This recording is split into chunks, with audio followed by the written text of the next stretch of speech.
Hi everyone, Ernie Tech here, and field day is upon us in about, about a month.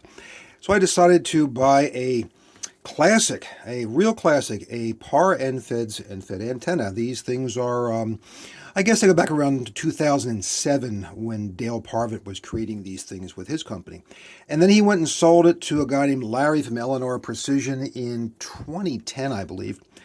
And when I bought it from DX Engineering, I expected it to come from Eleanor Precision, but it came in a Vibroplex box, which I thought was fascinating because I didn't order a Kia, right? But apparently the guy who is now Vibroplex.com, the guy who has purchased a whole bunch of product lines from other companies that were no longer interested in being in ham radio for whatever reason, very much like MFJ, what they did, he acquired the Par End-Fedz line back in 2019. And here's what's neat. Nothing has changed. It's like time has stood still, which is fine because this is a very nicely constructed little device. It's not cheapy.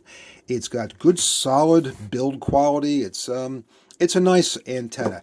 Was it inexpensive?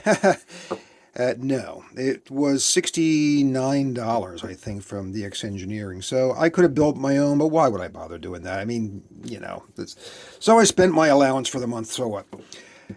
I had a 20-meter version of this, and it came down in a storm, oh God, maybe 10 years ago, because, I didn't put it up properly, I guess. Pro tip, boys and girls, if you're going to put an antenna up, don't use wire ties to attach it to, the house. Okay. We won't go there. So it comes in a Vibroplex box, comes from a guy by the name of Scott Robbins in Knoxville, Tennessee. He has a little spot down there with a whole bunch of other product lines that would have gone by the wayside. Now remember, MFJ bought companies like Cushcraft, I believe, that would have been gone. I mean, you couldn't have gotten Cushcraft antennas. You couldn't have gotten a lot of antennas. You couldn't have gotten a lot of things that, you could have bought in 1980 from the Cushcraft people. Mosley, I think, was one of them as well. And having that still around is great. But of course, there's the one caveat, and that is the cost. They don't produce a ton of them as far as, manufacturing goes. So each one you buy is going to cost you a pretty penny. This thing being just south of $70 seems a little absurd until you realize that they probably don't push out too many of these. And I'm happy personally to keep the ham radio product line alive.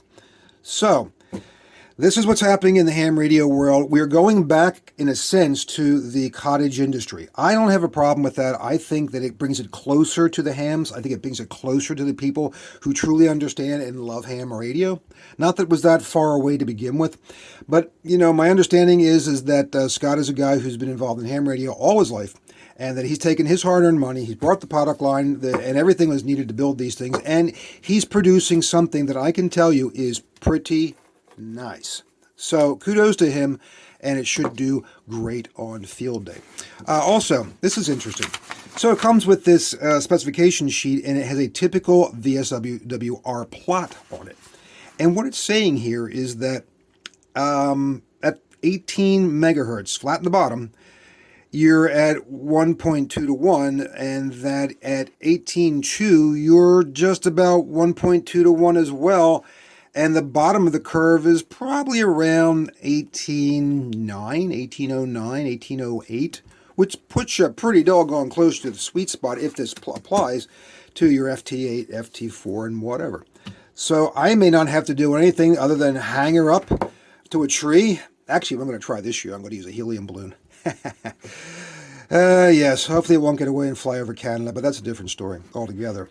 And I think it's going to do great, especially with my little G90 that I'm going to take out into the field and turn on. Haven't talked to that little radio in quite some time. Anyway, just thought you'd find it interesting how these product lines are being passed along and up the chain of title, chain of command, chain of custody into the hands of their current owners, and in this case, Vibroplex, known for their heavy-duty chrome and red-paddled bugs, is now the proud owner of Par End-Fedz. Cool. All right, subscribe if you must, and I'll talk to you soon. Bye for now.